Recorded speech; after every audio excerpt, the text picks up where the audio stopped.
Ratnam group of institutions admission நடைபெறுகிறது. Call 8448448909. திமுக அரசு செய்து வரும் சாதனைகளை எதிரிகளால் பொறுத்துக் கொள்ள முடியவில்லை என்று விமர்சனம் செய்துள்ள முதலமைச்சர் மு.க.ஸ்டாலின், எல்லாருக்குமான ஆட்சியாக திராவிட மாடல் ஆட்சி இருந்து வருவதாகவும் பெருமிதம் தெரிவித்திருக்கிறார்.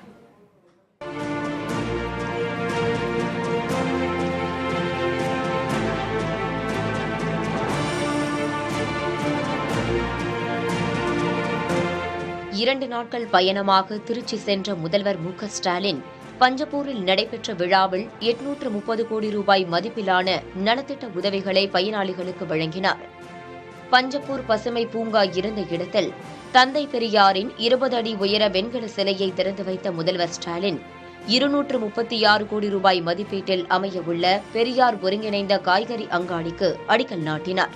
தொடர்ந்து 128 கோடி ரூபாய் மதிப்பீட்டில் கட்டப்பட்டுள்ள பேரறிஞர் அண்ணா கனரக சரக்கு வாகன முனையத்தையும் 408 கோடி ரூபாய் மதிப்பீட்டில் கட்டப்பட்டுள்ள முத்தமிழறிஞர் கலைஞர் கருணாநிதி ஒருங்கிணைந்த பேருந்து முனையத்தையும் முதல்வர் திறந்து வைத்தார்.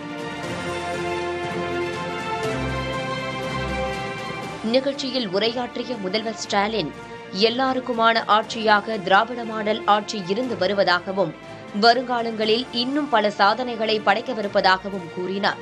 திமுக அரசு செய்து வரும் சாதனைகளை எதிரிகளால் பொறுத்துக் கொள்ள முடியவில்லை எனவும் முதல்வர் ஸ்டாலின் விமர்சித்தார். எந்த பிரிவினரும் விட்டு போக கூடாதுன்னு கவனமா செயல்பட்டு மிகவும் பிற்படுத்தப்பட்ட பட்டியலின பழங்குடியின சிறுபான்மையினர், மாற்றுத்திறனாளிகள், திருநங்கையர், விளிம்பு நிலை மக்கள்னு எல்லாருக்குமான ஆட்சியாக நம்ம திராவிட மாடல் ஆட்சி நாட்டுக்கு எடுத்துக்காட்டா திகழ்ந்து கொண்டிருக்கு. நாடு போற்றும் 4 ஆண்டு, தொடரட்டும் இது பல்லாண்டு அப்படின்னு சொன்னோம். அடுத்த வர ஆண்டுகள்ல இப்போ நான் சொன்ன சாதனைகள்லாம் நாமளே பீட் பண்ற மாதிரி இதைவிட பெரிய சாதனைகளை படைப்போன்னு உறுதியா சொல்றேன். இதைத்தான் நம்முடைய அரசியல் எதிரிகளால் தாங்கிக் கொள்ள முடியல. நான் சட்டமன்றத்தில் சொன்னேன், திராவிட மாடலுடைய வெர்ஷன் 2.0 இனிதான் லோடிங். 4 ஆண்டுகள்ல சரிவில் இருந்து நம்பர் 1 மாநிலமாகி சாதனை படைச்சோம். இனி நாம போற பாதை சிங்க பாதையாக இருக்கும். ராக்கெட் வேக வளர்ச்சின்னு சொல்றத கேள்விப்பட்டிருப்பீங்க. அதை அடுத்து வரும் ஆண்டுகள்ல பார்ப்பீங்க. நிகழ்ச்சியில் அமைச்சர்கள் K.N. நேரு, அன்பில் மகேஷ், S.S. சிவசங்கர், ரகுபதி, மெய்யநாதன், சட்டமன்ற உறுப்பினர்கள், நாடாளுமன்ற உறுப்பினர்கள் உள்ளிட்டோர் கலந்து கொண்டனர்.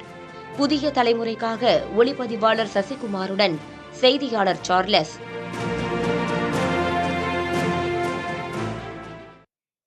ரத்னம் குரூப் ஆஃப் இன்ஸ்டிடியூஷன்ஸ் அட்மிஷன் நடைபெறுகிறது. கால் 8448448909.